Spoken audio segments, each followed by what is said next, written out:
にちは、土着園芸の鈴木です。はい、今日はですね、このすごい厳かな佇まいのお寺様、山科にある果樹寺様にお邪魔させていただいております。しかも、このスタイル一体どういうことかってね思われるかもしれないですけど、話せば長くなります。はい、ですね、こちら果樹寺様の、池があるんですよ。氷室池というですね、すごく大きなね池があるんですよ。でそこの池なんですけど、すごくね綺麗にメンテナンスされてたんですけど、そこにね御前様という方がいらっしゃいまして、毎日ですねこう池に入ってちょっとねメンテナンスされてたんですけど、それがですねちょっと手の行き届かないところがね最近ちょっと出てきちゃったということで、この度ですね土着園芸に、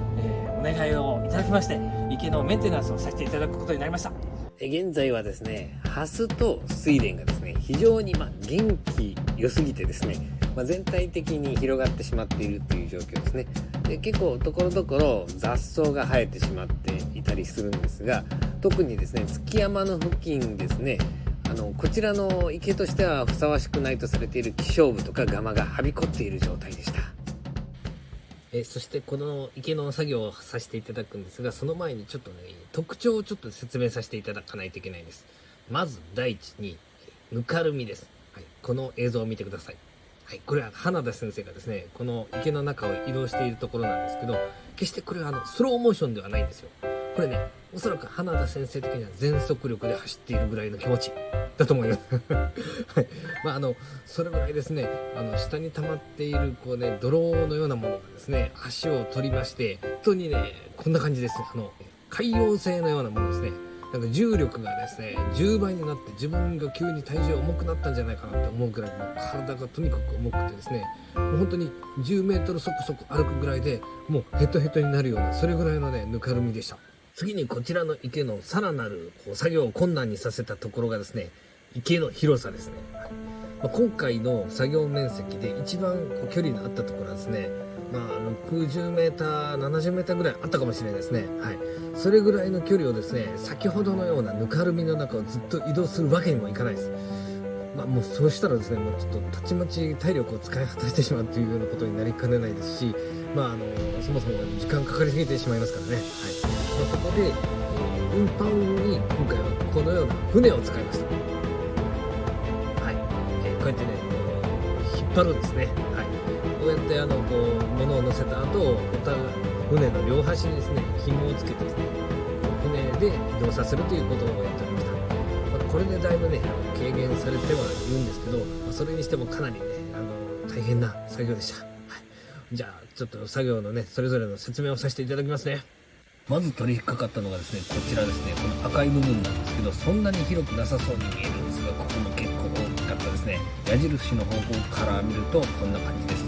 はい、奥の方にですねちょっと草の山が見えるような感じなんですけど、これが希少部の丘と呼んでいます。私が勝手に。はい掘っているところを見るとそうも感じられないんですけど、もうね希少部の根っこの部分に立つことができるぐらいすごい丘が出来上がっておりました。そしてその後ですね、このクズを捨てるのがその一番近くの岸辺があるんですけど、そこのですね高低差が約1メートルぐらいありまして、非常にこの持ち上げるのもねしんどかったですね。希少部の根の部分にですね泥が結構絡んでまして、むちゃくちゃ重い、状態のものを運び出すっていうね、ひたすら、大変な作業でした。次の作業ポイントはこちらです。矢印の方向から見た感じでも中央部分の希少部ガマを取り除いていきます。ガマは希少部以上に土がつき、運搬が困難を極めました。掘り起こしては運搬、掘り起こしては運搬、掘り起こしては運搬、その作業を散々繰り返してようやく終わりました。そして次の工程に移るんですが、この緑の部分を広いんですけどハスと睡蓮の刈り込みをさせていただきまして、紫の小さな部分なんですけど花菖蒲、既存にあった花菖蒲を植え付け直しさせていただきました。はい、ここがですねハスとかが結構茂っていたところですね。はい。で、ここ、花菖蒲をですね、植え替えてるシーンですね。新たな株を持ってきました、大株を。これも植え付けているところです、花菖蒲をですね。新しい鉢も用意させてもらいます。鈴木はですね、終始このように元気で明るくやっていたっていうのは真っ赤の嘘で、実際のところはですね、精魂使い果たしてもうこんな風にクタクタになっておりました。このようにですね、ちょっと今現在はですね、こうちょっとガマが生えていたりとかね、気象部が、出てたりとか、そういったことがあったんですけど、今回メンテナンスをさせていただいて、こんな感じになりました。池はですね、こちらです。氷室池っていう池なので、こちらですね。ここから来て、本当に素晴らしいんですよね。見てください、